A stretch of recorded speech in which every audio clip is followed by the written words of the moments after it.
Hello friends, இன்றைக்கி நம்ம chains கிச்சனில் என்ன பார்க்க போகிறோம் அப்படின்னா, சுலபமாக செய்யக்கூடிய ஸ்ரீரங்கம் கோயில் ஸ்பெஷல் பிரசாதமான ஜீரா கேசரி எப்படி பண்ணுறதுன்னு பார்க்க போகிறோம். கேசரியில் என்ன ஸ்பெஷல்னு பார்க்குறீங்களா? நார்மலாக நம்ம மற்ற கேசரியெல்லாம் சக்கரை போட்டு பண்ணுவோம். ஆனால் இந்த ஜீரா கேசரியில் வெல்லமும் கல்கண்டும் போட்டு தான் பண்ண போகிறோம். இதுக்கு தேவையான பொருள்கள் இந்த டம்ளரில் தான் எந்த அளவு எடுக்கிறோமோ அதே அளவில் எடுக்கணும். இந்த டம்ளரில் 1 டம்ளர் ரவை, அதே இதில் 1 டம்ளர் வெல்லம், இன்னொரு 3/4 டம்ளர் கல்கண்டு, முந்திரி பருப்பு, கொஞ்சம் நெய், ஏலக்காய், கொஞ்சோண்டு பச்சை கற்பூரம். இப்போ இந்த கல்கண்டை பவுடர் பண்ணிவிட்டு நம்ம இந்த கேசரி செய்ய ஆரம்பிக்கலாம். நம்ம இப்போ கேசரி செய்ய ஆரம்பிக்கலாம். கொஞ்சம் போல் நெய்யை ஊற்றி நல்ல முந்திரி பருப்பை கொஞ்சம் நல்லா வறுத்து தனியாக எடுத்து வச்சுக்கணும்.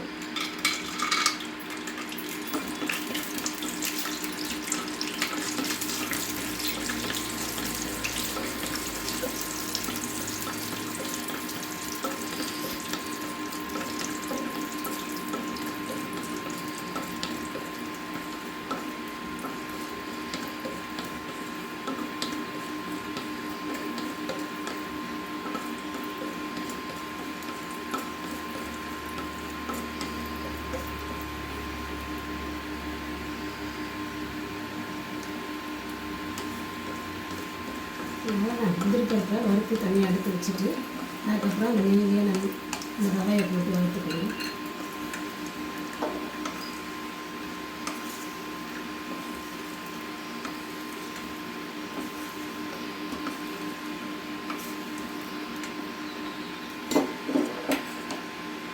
இப்போ முந்திரி பருப்பை வறுத்தாச்சு. இப்போ இந்த நெய்யிலே இந்த ரவையை நல்லா ஸ்லோ ஃப்ளேமில் வச்சு நல்லா வறுக்கணும். 2 நிமிஷம் நல்லா வறுத்துக்கணும்.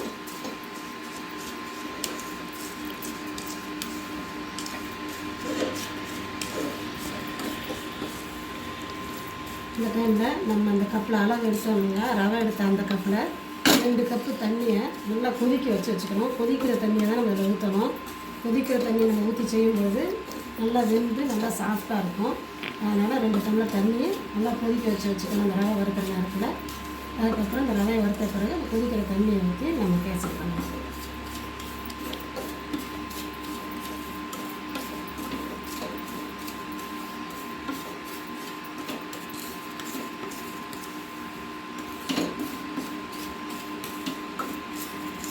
நீங்கள் செஞ்சு சாப்பிட்டு பார்த்தீங்கன்னா நீங்கள் இந்த மாதிரி தான் எப்பயுமே செய்வீங்க. அவ்வளோ சுவையாக இருக்கும். செஞ்சு பாருங்கள் உங்கள் வீட்டில்.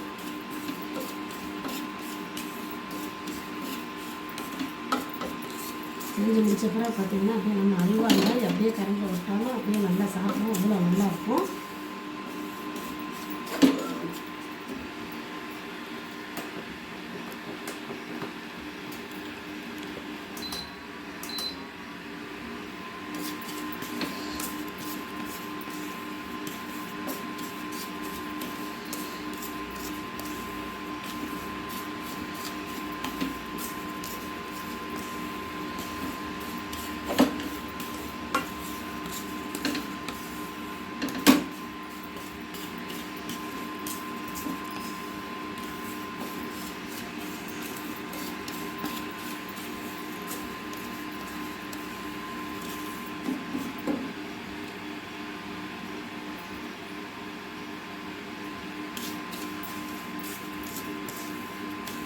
கொஞ்சம் பொறுமையாக தான் வறுக்கணும். ரவையை ஸ்லோ ஃப்ளேமில் வச்சு வறுத்தா தான் நல்லாயிருக்கும். மாட்டு ஹை ஃப்ளேமில் வச்சு வறுத்தோம்னா கறியும் அந்த டேஸ்ட்டு இருக்காது. அதனால் கொஞ்சம் பொறுமையாக ஸ்லோ ஃப்ளேமில் தான் வச்சு நல்லா வறுக்கும்.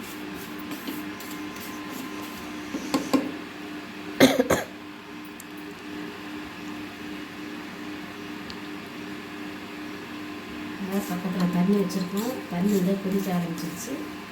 தண்ணி இப்படி கொதிச்சோன்னா வெடிக்கணும்.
கொதிச்சிச்சு.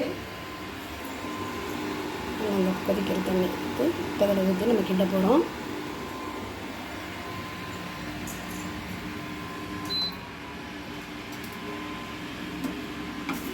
ரவையும் நல்லா வறுத்தாச்சு, தண்ணியும் நல்லா கொதிச்சிருச்சு. எப்படின்னா சொன்ன மாதிரி 1 டம்ளர் ரவைக்கு 2 டம்ளர் தண்ணி ஊற்றி கொஞ்சம் அந்த தண்ணி ஊற்றி நல்லா கிண்டினோம்னா நல்லா ரவை சாஃப்டாக இருக்கும்.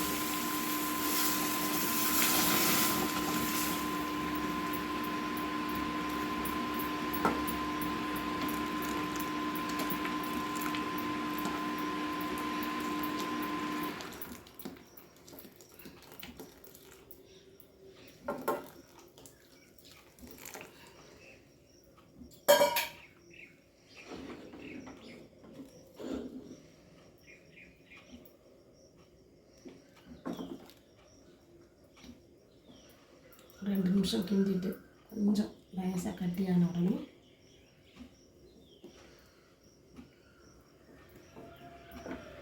எடுத்து வச்சுருக்கோம்ல வெல்லத்தை போட்டுறணும். போட்டு கல்கண்டை பவுடர் பண்ணி வச்சுருக்கோம்ல இந்த கல்கண்டையும் போடும்.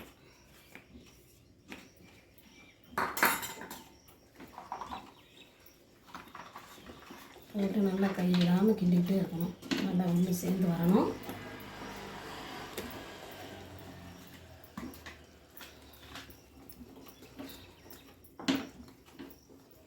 இப்போ நம்ம பொடிச்சு வச்ச ஏலக்காய் பொடி, அது பச்சை கற்பூரம் நிறைய போடக்கூடாது, ஒரே ஒரு பிஞ்ச். இது எதுக்காக போடுறோன்னா அப்போ தான் இந்த கோயில் பிரசாதம் அது வர்றதுனால ஒரே ஒரு பிஞ்ச் மட்டும் பச்சை கற்பூரம் போட்டு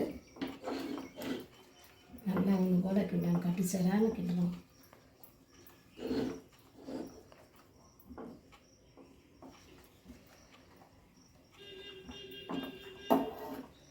கொஞ்சம் எடுத்து வச்சோம்ல மிச்சம் நெய்யை ஊற்றிட்டு அதை வறுத்து வச்சிருந்த முந்திரி பருப்புன்னு போட்டு பார்க்க லேசாக தண்ணியாக தான் இருக்கும். இருங்கின அப்புறம் பார்த்திங்கன்னா நல்லா அல்வா மாதிரி எடுத்து சாப்பிட்றதுக்கும் டேஸ்ட்டாக இருக்கும், நல்லா சுவையாக இருக்கும். அதுதான் சுவையான இந்த கோயில் பிரசாதமான ஜீரா கேசரி ரெடி. நீங்களும் அது மாதிரி வீட்டில் செஞ்சு பாருங்கள். வீடியோ பிடிச்சிருந்தா லைக் பண்ணுங்கள், ஷேர் பண்ணுங்கள், முடிஞ்சால் சப்ஸ்கிரைப் பண்ணுங்கள். தேங்க்ஸ் ஃபார் வாட்சிங்.